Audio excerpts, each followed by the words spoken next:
Hello दोस्तों, मैं doctor Sanju और आज के हमारे इस वीडियो में मैं आपको बताने वाली हूँ कि अगर आप ट्राई कर रही हैं फिर भी आपको प्रेगनेंसी नहीं हो रही है और आपकी प्रेगनेंसी एक बार भी अगर नहीं लगी है तो ऐसे में आपको किन चीज़ों के ऊपर ध्यान देना बहुत ज़्यादा ज़रूरी है और ऐसे में कौन से ऐसे कारण हो सकते हैं जो कि आपकी प्रेगनेंसी में प्रॉब्लम कर सकते हैं और इन कारणों का पता लगाना आपके लिए बहुत ज़्यादा ज़रूरी है। तो सबसे पहले जानते हैं कि प्रेगनेंसी आखिर लगती कैसे है। तो देखिए, महिला के शरीर में हर महीने एक अंडा तैयार होता है और पीरियोडिक साइकिल के लगभग 14वें-15वें दिन ये जो अंडा है ये फूटता है और फैलोपियन ट्यूब के अंदर आ जाता है। फैलोपियन ट्यूब का जो एम्पुला वाला हिस्सा होता है वहाँ पे अगर इस अंडे से शुक्राणु आके मिल जाता है तो ये जो अंडा होता है ये फर्टिलाइज हो जाता है और इससे एक भ्रूण तैयार होता है, यानी कि एक एम्ब्रियो बनता है। ये एम्ब्रियो 4 से 5 दिन में फैलोपियन ट्यूब से होता हुआ बच्चेदानी के अंदर पहुंचता है। बच्चेदानी की दीवार में ये लगभग 5वें-6ठे दिन जाके इम्प्लांट हो जाता है।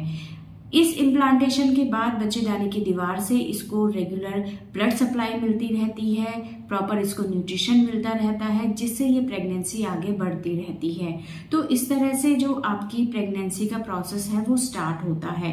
अब अगर इस प्रोसेस के दौरान आपको किसी तरह की कोई दिक्कत रहती है तो आपको प्रेगनेंसी ठहरने में दिक्कत आती है। इसमें सबसे पहला है कि अगर महिला के अंदर अंडा अच्छे से नहीं बन रहा है या अगर पुरुषों के अंदर स्पर्म अच्छे से नहीं बन रहा है तो ये आपकी प्रेगनेंसी को नहीं होने देंगे। दूसरा, अगर आपका अंडा बन रहा है लेकिन ये अंडा ओव्यूलेट नहीं हो रहा है, यानी कि अंडाशय से ये फूट के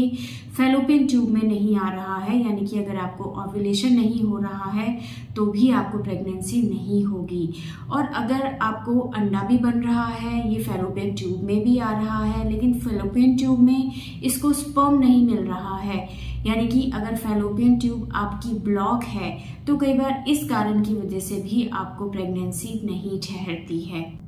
तो ये 3 मेन रीजंस होते हैं जिसकी वजह से आपको प्रेगनेंसी लगने में प्रॉब्लम होती है और महिला को एक बार भी प्रेगनेंसी नहीं लगती है। तो इन कारणों का पता लगाने के लिए पुरुषों के अंदर सीमेन एनालिसिस किया जाता है, यानी कि उनके पानी की जांच की जाती है। उसके अंदर ये देखा जाता है कि जो शुक्राणु है उनकी संख्या कितनी है, हेल्दी शुक्राणु कितने हैं, उनकी जो मोटिलिटी है यानी कि जो चलने की उनकी गति है वो नॉर्मल है या नहीं, इन सारी चीज़ों का पता लगाया जाता है और इससे ये चीज़ कंफर्म हो जाती है कि जो शुक्राणु मेल से महिला के अंदर आ रहे हैं वो प्रॉपर तरीके से आ रहे हैं या नहीं, उनकी जो एक नॉर्मल क्वांटिटी होनी चाहिए वो है या नहीं। दूसरा, महिला का अल्ट्रासाउंड किया जाता है। अगर इस अल्ट्रासाउंड में पीसीओडी जैसी कोई प्रॉब्लम निकल के आ रही है तो इसका मतलब है कि महिला में अंडा बन रहा है लेकिन वो अंडा फूट नहीं रहा है, और जब तक अंडा फूटेगा नहीं यानी कि ओव्यूलेशन नहीं होगा तब तक ये अंडा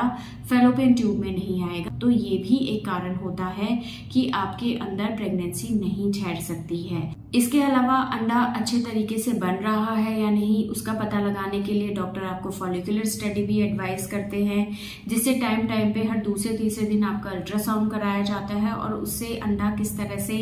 बढ़ रहा है, वो फूट रहा है या नहीं, इस चीज़ का भी पता लगाया जा सकता है। तो इससे भी हम इस चीज़ का पता लगा सकते हैं कि महिलाओं के अंदर अंडा अच्छे से बन रहा है या नहीं और टाइम पे वो फूटता है या नहीं। इसके अलावा महिला की फैलोपियन ट्यूब तो ब्लॉक नहीं है, इसका पता लगाने के लिए HSG टेस्ट किया जाता है, लेप्रोस्कोपी की जाती है, जिससे इस चीज़ का पता लग सके कि महिलाओं की कहीं ट्यूब्स तो ब्लॉक नहीं है। और अगर कहीं किसी तरह की कोई ब्लॉकेज दिखाई देती है तो डॉक्टर उसके अकॉर्डिंग फिर आपको आगे एडवाइस करते हैं कि ये जो ब्लॉकेज है ये ऑपरेशन से ठीक हो सकती है या नहीं, आपकी एक ट्यूब ब्लॉक है या दोनों ट्यूब ब्लॉक है, क्या ऐसे में प्रेगनेंसी नेचुरल तरीके से ठहरने के चांसेस है या नहीं, या आपको IVF जैसी टेक्निक अपनाने की ज़रूरत है। तो ये कुछ रीजंस होते हैं जिससे आप इस चीज़ का पता पता लगा सकते हैं कि आपको जो प्रेगनेंसी नहीं हो रही है उसके पीछे का कारण क्या है। और अगर कोई भी कारण निकल के आता है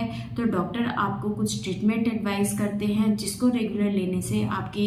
जो भी प्रॉब्लम है वो ठीक हो जाती है और आपको प्रेगनेंसी ठहर जाती है। तो अगर आपको एक बार भी प्रेगनेंसी नहीं लगी है, आप ट्राई कर रहे हैं, आपको साल हो गए हैं, 2 साल हो गए हैं, 3 साल हो गए हैं या इससे ज़्यादा हो गया है, लेकिन एक बार भी आपको प्रेगनेंसी नहीं ठहर रही है, तो ये 3 कारण कहीं ना कहीं आपके अंदर हो सकते हैं जो कि आपकी प्रेगनेंसी में प्रॉब्लम कर रहे हैं। तो टाइम रहते इन चीज़ों की जांच कराना हमें बहुत ज़्यादा ज़रूरी है कि क्या कारण है जिसकी वजह से आपको प्रेगनेंसी नहीं ठहर रही है। तो ऐसे में आप डॉक्टर से जाके ज़रूर कंसल्ट करें ताकि उसी के अकॉर्डिंग फिर आगे आपको ट्रीटमेंट दिया जा सके। तो दोस्तों ये था आज का हमारा वीडियो। अगर इस वीडियो से रिलेटेड आपके किसी तरह के कोई सवाल हैं जो आप हमसे पूछना चाहते हैं तो आप हमें कमेंट कर सकते हैं, और हमारे आने वाले वीडियोज़ को देखने के लिए हमारे इस चैनल को सब्सक्राइब ज़रूर करें।